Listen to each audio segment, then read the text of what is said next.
आज सुमन निवास या घराच्या पुढे खूप गडबड चालू होती, कारण आज डोहाळे जेवण झाल्यानंतर मोहनराव आपल्या लेकीला माधुरीला बाळंतपणासाठी माहेरी घेऊन आले होते.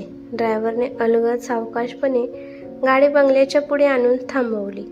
मोहनरावांनी आपल्या मुलीला गाडीतच थांबायला सांगितले आणि तिचा भाऊ जयवंत आणि तिचे वडील मोहनराव गाडीतून खाली उतरले.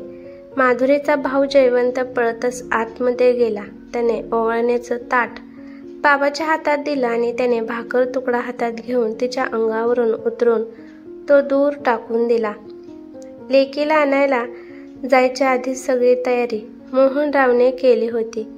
माधुरीचं औक्षण करून झाल्यानंतर मोहनरावने ते ताट जयवंतच्या हातात दिले आणि आपल्या लेकीला हात देऊन अलगद घरामध्ये आणले. मोहनरावांनी लेकीची खोली मस्तपैकी आवरून ठेवली होती आणि तिची डिलिव्हरी झाल्यावर तिला सगळ्या वस्तू जागच्या जागी मिळाव्या म्हणून त्यांनी आतापासूनच सगळे काही तयारी करून ठेवली होती. आपल्या ताईसोबत थोड्या वेळ गप्पा मारून जयवंत त्याच्या खोलीमध्ये जाऊन झोपी गेला. तेवढ्यात मोहनराव आपल्या मुलीला आवडणारे मँगो फ्लेवर आईस्क्रीम घेऊन आले. आईस्क्रीम पाहून माधुरी म्हणाली, बाबा आता हे कशाला आणलं? सकाळपासून खूप काही मी खाल्लं आहे. असू दे ग बाळा, तुझ्यासाठी नाही आणले, माझ्या होणाऱ्या नातवंडासाठी मी घेऊन आलो आहे. बर ते जाऊ दे, रात्रीच्याला तुला कशाची गरज पडली तर मला आवाज दे. उगाच रात्रीच्याला कोणाला त्रास नको असा विचार डोक्यात पण आणू नकोस. तुला 9वा महिना सुरू आहे म्हणून मी तुला एवढं सगळं सांगत आहे. आपल्या कामवाली लताताई आपल्या तुझ्यापाशीच राहायला येणार आहेत. तुझ्या बाळंतपणाची त्यांनी जय्यत तयारी सुरू केली आहे. माधुरी तिच्या बाबाकडे पाहत म्हणाली, बाबा माझ्यासाठी किती करता हो तुम्ही? आई असते ना, तिने पण एवढं सगळं केलं नसतं जेवढं तुम्ही केलं आहे. त्यामुळे मला आईची कमी तुम्ही जाणूनच दिली नाही. ठीक आहे बाबा, तुम्ही आता दमला असाल, जाऊन झोपा. आज दिवसभर तुमची खूप धावपळ झाली. ठीक आहे, जातो झोपायला. आणि हो बाबा, डिलिव्हरी झाल्यानंतर 15 दिवस माझ्या सासूबाई इथेच येऊन राहणार आहेत. हो ग बाय, मला माहीत आहे. माझी इच्छा होती की माझ्या मुलीची पहिली डिलिव्हरी माहेरी व्हावी म्हणून त्यांनी माझी इच्छा पूर्ण केली. तुझ्या सासूने माझ्या इच्छेचा मान राखला आणि सगळं काही माझ्या मनाप्रमाणे त्यांनी केलं आहे. माधुरी म्हणाली, खरंच सासूबाई खूप प्रेमळ आहेत. 9 महिने मला कोणत्याच कामाला हात लावून दिला नाही. अगदी आईसारखी त्यांनी माझ्यावर माया लावली. बाबा म्हणाले, हो ग, तुझे सासू सासरे अगदी देव माणूस आहेत. तुझ्या सासरकडील सगळी माणसे किती समजून घेतात. तुझा नवरा प्रशांत पण लाखात एक आहे. मला त्याला पाहिल्यावर वाटत नाही की तो जावई आहे. तो मला माझा मुलगा असल्यासारखा दिसतो. आजच्या दिवशी बघ ना, तो जगावेगळी मागणी तुझ्या सासरच्या माणसांनी पूर्ण केली. बरं ठीक आहे बाबा, आता आपण राहिलेलो उद्या बोलू. जावा बरं तुम्ही, जाऊन झोपा. आणि हो बाबा, सकाळी मला पावभाजी खायची आहे, त्यामुळे तुम्हाला लवकर उठून लवकर नाश्ता बनवावा लागेल. त्यामुळे जाऊन लवकर झोपा, म्हणजे सकाळी लवकर उठचाल. मी पण आता औषध घेऊन झोपते. मोहनरावांनी आपल्या लेकीच्या डोक्यावरून प्रेमाने हात फिरवला आणि 0 बल्ब लावून तेथून ते झोपण्यासाठी निघाले. कपडे बदलून झोपण्यासाठी ते बसले होते तोपर्यंत ते त्यांची रोजनिशी लिहू लागले. नित्यनेमाने त्यांना झोपताना दररोज काय घडले हे लिहिण्याची सवय होती. त्यांना वाटत होतं की असं लिहिल्यामुळे त्यांच्या भावना त्यांच्या बायकोपर्यंत पोहोचतात. त्यांच्या बायकोला उद्देशून ते सगळं काही त्या वहीत लिहित असतात. माधुरी जेव्हा 10वी मध्ये होती तेव्हा तिची आई रस्ता ओलांडत असताना एका गाडीशी तिची टक्कर झाली आणि त्यात तिची आई कायमची तिला सोडून गेली. एवढी संपत्ती असून काहीच फायदा झाला नाही. डॉक्टर माधुरीच्या आईला, सुमनताईला वाचवू शकले नाहीत. माधुरी आणि जयवंतला आई गेल्याचा भयंकर धक्का बसला होता. मोहनरावांची पण खूप वाईट अवस्था झाली होती. दोन्ही मुलांकडे पाहून त्यांनी त्यांची स्थिती सावरली. सुमनताई जेव्हा होत्या तेव्हा कोणत्याही कामाला हात न लावणारे मोहनराव बायको गेल्यानंतर सगळं काही करू लागले. भाग्याने दोन्ही पण मुले फार गुणी होती म्हणून त्यांना जास्त त्रास झाला नाही. घरातल्या कामवाली लताबाईने सुद्धा त्यांना खूप मदत केली. सुमनताईला रेसिपी लिहून ठेवण्याची सवय असायची आणि त्याच रेसिपी वाचून वाचून मोहनराव स्वयंपाक बनवत होते. तशी गरज नव्हती, परंतु सगळं काही यावं असं त्यांना वाटत होतं. त्यावेळेस त्यांचा मुलगा 8वीत होता आणि माधुरी 10वीमध्ये होती. दोन्ही मुले आपापली कामे स्वतः करत होते, त्यामुळे मोहनराव निश्चिंत कामाला जात होते. माधुरीला मामा आणि मावशी असे कोणीच नव्हते. मोहनरावच्या मोठ्या बहिणींनी त्यांच्या विधवा बहिणीसोबत लग्न करा म्हणून मोहनरावांना खूप विनवणी केली, पण आपल्या बायकोच्या सुमनच्या जागी दुसरी बायको आणणे त्यांच्या मनाला काही पटले नाही. माधुरी आणि जयवंत बाबाचे दुसरे लग्न करण्यासाठी तयार होते. मोहनराव लग्नासाठी तयार नाहीत हे पाहून त्यांच्या मोठ्या बहिणी खूप नाराज झाल्या. काही पण करून त्यांना त्यांच्या विधवा बहिणीचे लग्न त्यांच्यासोबत लावून द्यायचे होते. त्यांना माहीत होते की मोहनरावांकडे खूप पैसा आहे, त्यांची बहीण सुखात राहील, परंतु मोहनरावांपुढे कोणाचंच काही चालले नाही.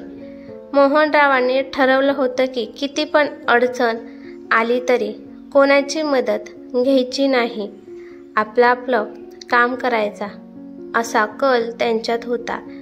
डायरी लिहिता लिहिता ते जुने दिवस आठवत होते. कामवाल्या लताताईने त्यांच्या माहेरकडून माधुरीसाठी हे प्रशांतचं स्थळ आणलं होतं. दोन्ही पण पाहुण्यांकडून होकार मिळाल्यावर लगेचच माधुरीचं आणि प्रशांतचं लग्न झालं. कन्यादानाच्या वेळेस मोहनरावांनी त्यांच्या मोठ्या भावाला आणि बहिणीला वसायला सांगितले, परंतु भर मंडपात मोहनरावाची वहिनी म्हणाली की कामाच्या वेळी तेवढं आम्हाला पुढे करता आणि दुसऱ्या वेळी आम्हाला काडीची सुद्धा किंमत देत नाही. गरजेच्या वेळी तुम्हाला मोठा भाऊ आणि वहिनी आठवतात. मोहनराव काही न बोलता शांत बसले. वहिनीच्या विधवा बहिणीशी लग्न न करण्याचा निर्णय यामुळे त्यांच्या वहिनीला त्यांचा राग येत होता. बाकीचे पाहुणे मंडळी आली होती, परंतु त्यांनाही जास्त काही उत्साह नव्हता. परंतु सगळ्यांची कसर माधुरीच्या आणि जयवंतच्या मित्रमैत्रिणींनी भरून काढली. मित्रांच्या उत्साहाने लग्न निर्विघ्न पार पडले. मोहनरावनी लताबाईच्या मदतीने माधुरीचे वर्षभरातील सगळे सण पण अगदी नित्यनेमाने पार पाडले. माधुरीचे सासू सासरे अगदी देवमाणूस. माधुरीची सासू प्रत्येक सणाला अगदी उत्साहाने तिला माहेरी पाठवत होत्या. दिवाळीच्या वेळी फराळ तर त्यांनी स्वतः करून तिच्यासोबत पाठवला होता. त्यानंतर मोहनराव डायरीमध्ये लिहू लागले, तुला माहीत आहे सुमन, जेव्हा आपल्या लेकीला दिवस गेले तेव्हा सगळ्यात पहिल्यांदा ही आनंदाची बातमी तिने मला सांगितली. जेव्हा मी तिला भेटायला गेलो तेव्हा ती माझ्या गळ्यामध्ये पडून खूप रडली, कारण त्यावेळेस तिला तुझी खूप आठवण आली होती. तू असतीस तर किती छान तिचे डोहाळे पुरवले असते. पण जाऊ दे, काळजी करू नकोस. मी आणि जयवंत दोघे मिळून खूप तिचे डोहाळे पुरवत आहोत. तिच्या घरचे तर तिला फुलपाखरासारखे जपतात. तुला माहीत आहे, आज आपल्या मुलीचे डोहाळे जेवण होते. मोठ्या बहिणी माहेरची मानाची ओटी भरण्यासाठी येते म्हणाल्या आणि आल्याच नाहीत. तुझ्या माहेरची काही पाहुणे आली होती, परंतु ते म्हणाले की तुमच्या माहेरची ओटी आम्ही कशी काय भरू शकतो. लताताई पण माहेरची ओटी भरण्यासाठी जरा कचरत होत्या. त्यांना जरा खूप वेगळं वाटत होतं.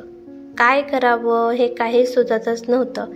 त्यानंतर मी आपल्या माधुरीच्या सासूबाईंना म्हणालो की तुम्ही माझ्या लेकीच्या आईच्या जागेवर आहात. तुम्हीच तिच्या माहेरची ओटी भरा. तेव्हा अचानक माधुरी उठून उभी राहिली आणि म्हणाली, थांबा बाबा, मला प्रशांतसोबत आणि सासूबाईसोबत काहीतरी बोलायचं आहे. असं म्हणून ती त्या दोघांना घेऊन आतमध्ये गेली. थोड्या वेळाने येऊन ती तिच्या जागी बसली.